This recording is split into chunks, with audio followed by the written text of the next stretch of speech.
Good morning friends, मैं अमित शुक्ला इस video में आपका हार्दिक स्वागत करता हूं।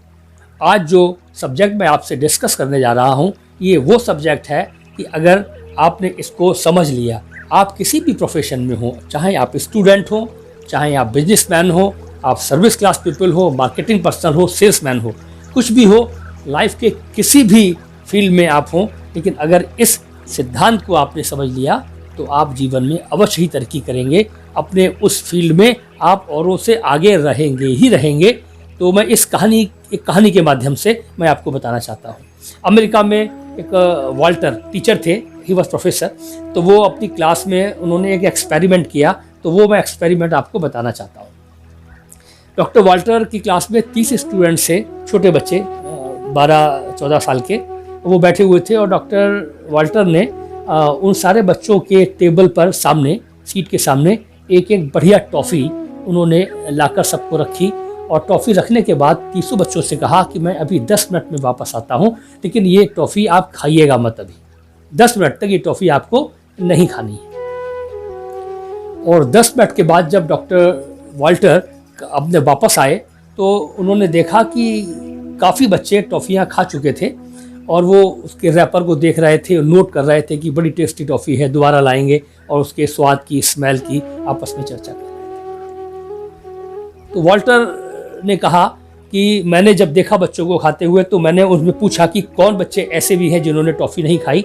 तो 7 स्टूडेंट्स वर देयर जिन्होंने वो टॉफ़ी नहीं खाई थी। उन्होंने संयम का पालन किया था, उनका भी खाने का मन था। उन्होंने बताया कि हमारा भी खाने का मन हुआ, लेकिन आप मना करके गए थे, इसलिए हमने संयम रखा, हमने नहीं खाई।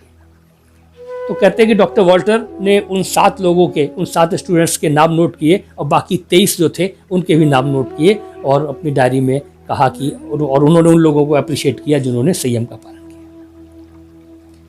लगभग 10-12 साल के बाद डॉक्टर वाल्टर ने वही डायरी अपनी निकाली और उन्होंने ये खोजबीन किया कि वो 30 स्टूडेंट कहाँ कहाँ हैं और क्या क्या कर रहे हैं। और उनको बड़ा आश्चर्य हुआ ये जानकारी के बाद कि वो जो 7 स्टूडेंट्स थे जिन्होंने टॉफ़ी नहीं खाई थी, धैर्य का पालन किया था, संयम रखा था, वो बहुत अच्छी जगहों पर थे। वो एंटरप्रेन्योर थे, बड़े बिजनेसमैन थे, कहीं पर नौकरी में थे तो CEO थे, कोई साइंटिस्ट था, इस तरह से अच्छी जगहों पर थे वो 7 लोग। और बाकी 23 लोग एक सामान्य जीवन जी रहे थे। और कुछ तो ऐसे थे उन 23 स्टूडेंट्स में से जो सामान्य से नीचे का जीवन जी रहे थे। तो डॉक्टर वाल्टर ने कहा कि मैं उस समय भी जानता था, लेकिन मैं अपनी बात को दमदार तरीके से नहीं कह पा रहा था, लेकिन आज मैं दमदार तरीके से कहता हूं कि जिसके अंदर भी संयम, धैर्य यानी पेशेंस है, वो औरों से बेहतर है और वो जीवन में अवश्य ही तरक्की करेगा अगर इस गुण को वो अपने अंदर आत्मसात करता है और उसके अंदर ये गुण है।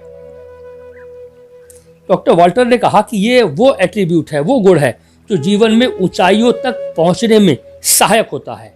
और मैं ये कहता हूं कि जिनके अंदर ये गुण नहीं भी है, वो अपने प्रयास से इस गुण को डेवलप कर सकते हैं। कुछ लोगों में जन्मजात होता है जो शायद पिछले जन्मों से आता है, और कुछ लोगों के अंदर अगर ये नहीं है गुण, धैर्य, संयम, पेशेंस का, तो वो उसको डेवलप कर सकते हैं। एक बात मैं आपको और विशेष रूप से बता दूं कि डॉक्टर वाल्टर की जो ये रिसर्च थी, जो ये थ्योरी थी, जो उन्होंने एक्सपेरिमेंट किया था, इसको दुनिया मार्शमैलो थ्योरी के नाम से जानती है। मार्शमैलो इसलिए कि वो जो टॉफ़ी उन्होंने दी थी बच्चों को, वो मार्शमैलो टॉफ़ी या कैंडी थी, इसलिए इस थ्योरी को मार्शमैलो थ्योरी कहते हैं।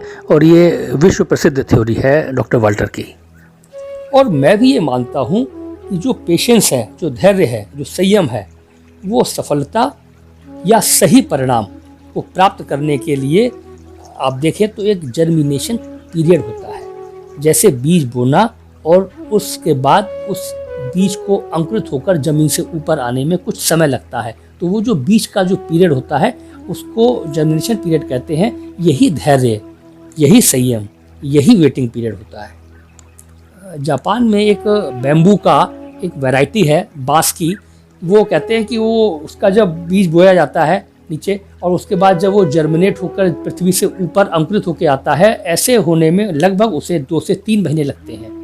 और अंकुरित होने के बाद उसका जो बढ़ने का स्पीड है वो इतना ज़्यादा है कि 24 घंटे में 4 फीट तक वो बढ़ जाता है। यानी एक दिन में 4 फीट, और कहते हैं कि 10-15 दिन में वो पूरा बड़ा बांस का पूरा आकार ले लेता है। तो किसी का जर्मिनेशन पीरियड कम होता है, किसी का जर्मिनेशन पीरियड ज़्यादा होता है। कहीं पर आपको धैर्य ज़्यादा रखना पड़ता है, कहीं पर आपको धैर्य कम रखना पड़ता है। लेकिन मैं इतना जानता हूँ कि जो धैर्य रख पाते हैं वो जीवन में अवश्य ही सफलता प्राप्त करते हैं, चाहे वो किसी फील्ड के व्यक्ति हों। और आप देखो कि धैर्य और संयम के लिए सब ने बताया, हम कभी ध्यान नहीं देते। आप अगर देखो तो सब ने कहा कि धैर्य रखना चाहिए, संयम रखना चाहिए। और साईं बाबा ने भी एक बड़ा महत्वपूर्ण मंत्र दिया, जो उनके डिवोटीज़ हैं वो उसको बेहतर जानते होंगे। साईं बाबा ने कहा श्रद्धा और साबुरी।